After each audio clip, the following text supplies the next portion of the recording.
Este podcast se presenta por cortesía de Movistar Empresas, el aliado que está transformando y potenciando negocios en toda Hispanoamérica con soluciones digitales en cloud, IoT, seguridad, conectividad, Big Data y advertising. Movistar Empresas, siempre el camino seguro.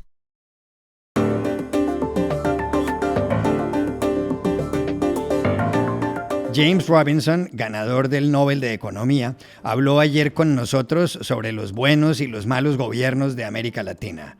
No se lo pierdan. Varios exaltos funcionarios del gobierno de Donald Trump dicen ahora que él no es apto para volver a la Casa Blanca. ¿Cómo es la historia?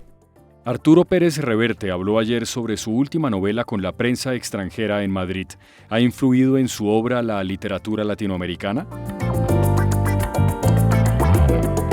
Hola, bienvenidos a Y esto no es todo, el podcast del Georgetown Americas Institute de la Universidad de Georgetown en Washington, D.C. Soy Juan Carlos Iragorri, desde Madrid. Soy Paz Rodríguez Niel, desde Buenos Aires. Soy Jorge Espinosa y estoy en Bogotá. Es viernes 18 de octubre y esto es todo lo que usted debería saber hoy.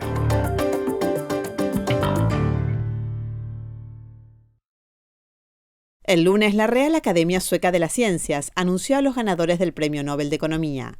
Son ellos Daron Acemoglu y Simon Johnson, profesores del Massachusetts Institute of Technology, MIT, y James Robinson, que trabaja en la Universidad de Chicago.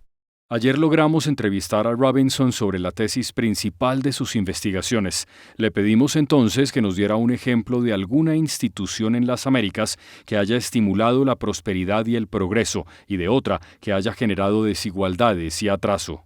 Para empezar, Robinson dijo que el mecanismo previsto por la Constitución de Estados Unidos para admitir nuevos estados cuando la Unión se expandía, otorgándoles 2 senadores a cada uno y representantes a la Cámara según su población, fue un proceso clave que consolidó al país. I think a good example of an institution that has stimulated prosperity in the Americas is the way the U.S. Constitution designed the addition of new states into the Union. As the United States expanded territorially, there was a process developed to admit new territories into statehood.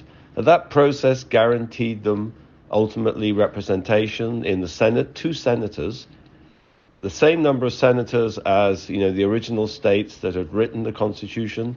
It guaranteed them representation in the Congress according to their population size. I think if you contrast that, I think that was enormously important in consolidating the state and spreading its authority and representing all parts of the territory in an inclusive way. Luego Robinson dio el ejemplo contrario. Dijo que en Colombia zonas como el Casanare y el Putumayo se convirtieron en departamentos solo en 1991 y el Chocó en el Pacífico en 1947. El centralismo de Bogotá la sumió en el atraso y allí florecieron el narcotráfico y las guerrillas. I think if you compare that to many places in Latin America, you see something very different. Think about Colombia. Large parts of Colombia, some of the most neglected and lawless parts, were not integrated into the country until the 1991 Constitution. Casanare, for example, Putumayo, places that were the home of the FARC and drug cartels, they only became departments in 1991. Chocó in the Pacific became a department in 1947. How were those places run before they were department? They were run from Bogota by people who had absolutely no interest in them flourishing, in their people, in their prosperity. That's why peripheral Colombia is so neglected in terms of roads, in terms of infrastructure, and in terms of services and the representation of its people. Después, Robinson dijo que hay muchos candidatos al peor gobierno en la historia de América Latina: Maduro en Venezuela, Trujillo en República Dominicana y los Somoza en Nicaragua, pero que el ganador es Efraín Ríos Montt en los 80 en Guatemala por las masacres y las desigualdades. Oh, I think there are many candidates for the worst government in the history of the Americas or Latin America. You know, think about the current government in Venezuela. Think about the long government of Rafael Trujillo in the República Dominicana, or the Somozas in Nicaragua. But I think the prize would go to the Guatemalan military and maybe President Rios Montt in the early 1980s that was responsible for massacring tens of thousands of their citizens and perpetuating the extraordinary inequalities and injustices of Guatemalan society. Finalmente, Robinson dijo que ha habido buenos gobiernos en la región, los de José Batlle en Uruguay y José Figueres en Costa Rica, pero que el premio es para los de los últimos 30 años en Chile, que dejó de ser un país corrupto y clientelista en los 60 y progresó tras la dictadura de Pinochet. I think the best government, there's lots of candidates for that too, by the way. Think about José Batlle in Uruguay early in the 20th century. Think about José Figueres in Costa Rica, who abolished the army and put that country onto a very different path. I think there were very good governments, but I think the prize for me would go to the Chilean government over the past 30 years. That's not one government, it's many governments. I did some research on Chile in the 1960s. Chile was a corrupt, clientelistic country in the 1960s. What's happened in that country in the last 30 years, the immense kind of political and economic flourishing, that's something that's been constructed since the dictatorship collapsed. And I think there's a real seriousness and vision about the country which I admire immensely. And so I would give Chile, since the fall of the dictatorship, the prize.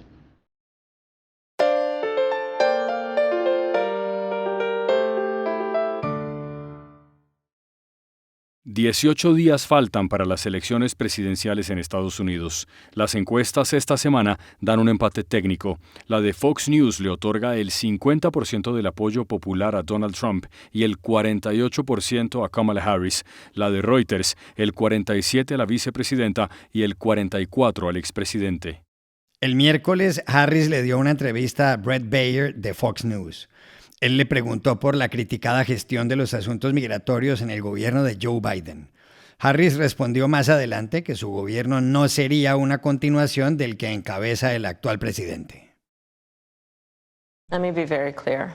My presidency will not be a continuation of Joe Biden's presidency.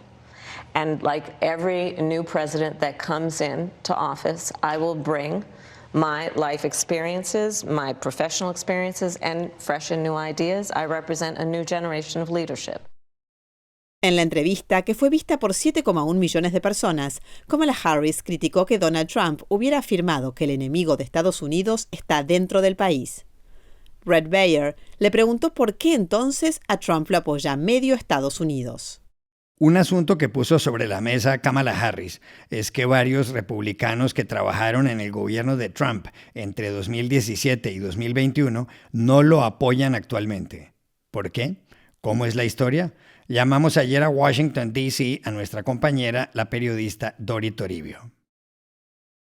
Juan Carlos, hay ya más de una treintena de personas que trabajaron con Donald Trump en la Casa Blanca y en su gobierno, sobre todo, que han lanzado serias advertencias ante la posibilidad de que vuelva a ser presidente. Y esto no es nada habitual, que tanta gente del círculo ejecutivo más cercano a un candidato lance públicamente los ataques más duros justo antes de unas elecciones.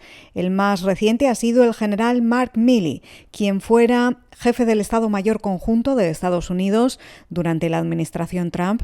Ha dicho que el expresidente es un fascista hasta la médula y la persona más peligrosa para el país.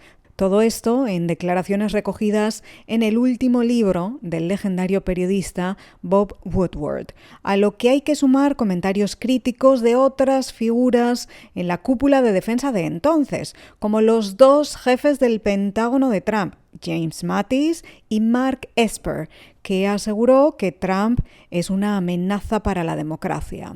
Otro peso pesado de su gobierno, su número 2 y vicepresidente de Estados Unidos, Mike Pence, no ha dado su apoyo electoral a Trump, algo, de nuevo, muy poco habitual, y ha explicado varias veces que eso se debe al asalto al Capitolio, porque el entonces presidente quiso estar por encima de la Constitución y no puede volver al cargo, ha dicho en reiteradas ocasiones. Además, el ex asesor de Seguridad Nacional de la Casa Blanca, John Bolton, escribió en su libro de memorias este año que Trump no es apto para ser presidente. Y el ex jefe de gabinete de Trump, John Kelly, el cargo más cercano al despacho Oval, aseguró en octubre de 2023, cuando Trump ya lideraba las encuestas, en un comunicado que el expresidente es una persona que admira a los dictadores asesinos del mundo y que no tiene más que desprecio por las instituciones democráticas, dijo,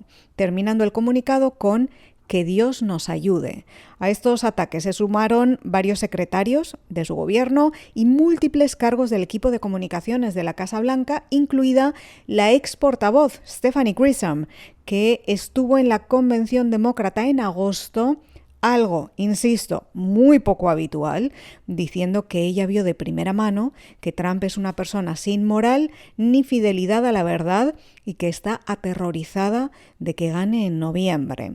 Podemos añadir además a pesos pesados del Partido Republicano que han adelantado que votarán por Kamala Harris y además están haciendo campaña con ella para convencer a votantes moderados, como la ex congresista Liz Cheney y su padre, el ex vicepresidente de George W. Bush, Dick Cheney, quien aseguró en un comunicado hace unos días que Trump trató de robar unas elecciones, que no se puede confiar en él para ocupar de nuevo el poder y que en los 248 años de historia de esta nación nunca ha habido un individuo que suponga una mayor amenaza que Donald Trump.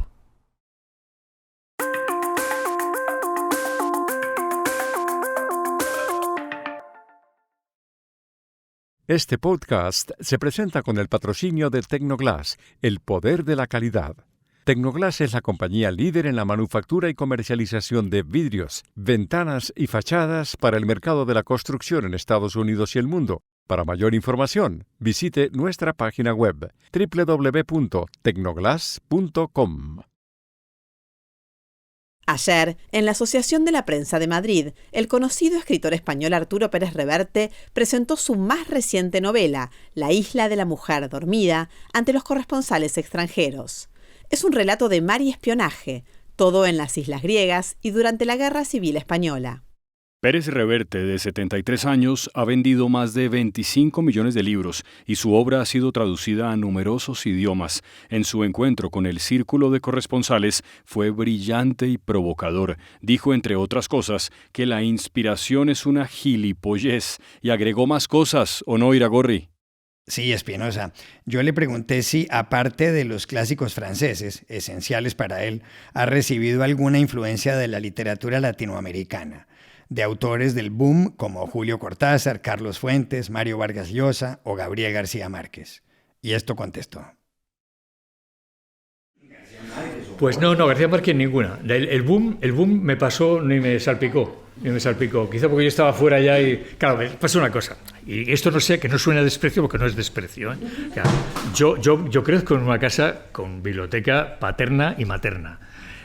Cuando tengo 8 años, mi madre, el día de la primera comunión, en vez de regalarme la medallita, el rosario, el reloj, me regala solamente libros. Y me regalan, yo me encuentro con 8 años en una biblioteca de 25 o 30 libros de aventuras, Verne, tal. Entonces, claro, yo leo a Thomas Mann, y leo a Conrad, y leo a Fischer y a Hemingway. Después, cuando empiezo, yo hago 3 años de griego y 9 años de latín, con lo que significa traducir a Jenofonte, a Cicerón, a César. A César todavía puedo traducirlo ahora sin diccionario. César, lo otro no. Entonces, claro, eso te da te crea un territorio. Claro, cuando después leo a García Márquez, o leo a Vargas Llosa, que es amigo mío, o leo a quien sea, tal, pues claro, no, o sea, yo vengo de otro sitio. No es mi territorio narrativo.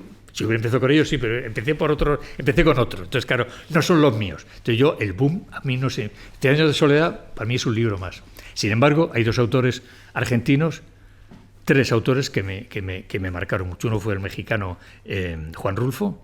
Pedro Páramo es una novela. De hecho, en La Reina del Sur menciono mucho a Pedro Páramo. Y argentinos 2, Roberto Art y Borges. Para mí esos son, pero ninguno de ellos tiene que ver con el boom. No tienen que ver con ese territorio. Y estas son otras cosas que usted también debería saber hoy.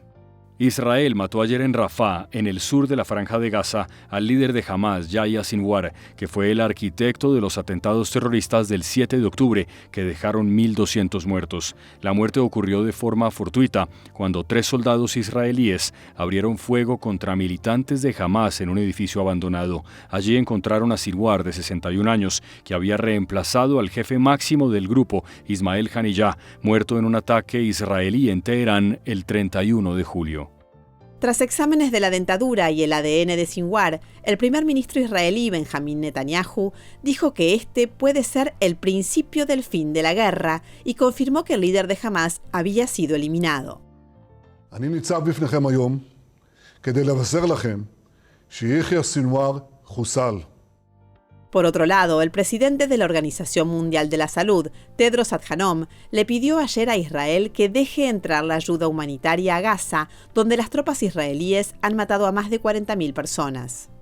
2 noticias finales. Los 4 excompañeros que tuvo en la banda de pop británico One Direction se declararon ayer devastados por la muerte de Liam Payne, que el miércoles cayó desde el 3er piso de un hotel en Buenos Aires. Por otro lado, Netflix informó ayer que el pasado trimestre ha sido el de mayores ingresos de su historia. De julio a septiembre recibió $9.830 millones.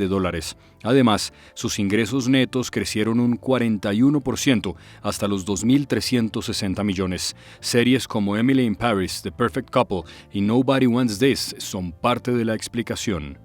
Y aquí termina Y esto no es todo, donde siempre habrá más. En la producción estuvo John F. Burnett. Y pueden suscribirse a este podcast en nuestro sitio web, yestonoestodo.georgetown.edu, seguirnos en nuestras cuentas de X y de Instagram, @yestonoestodo, y buscarnos en nuestro canal de YouTube. Gracias por oírnos. Chao. Hasta la próxima.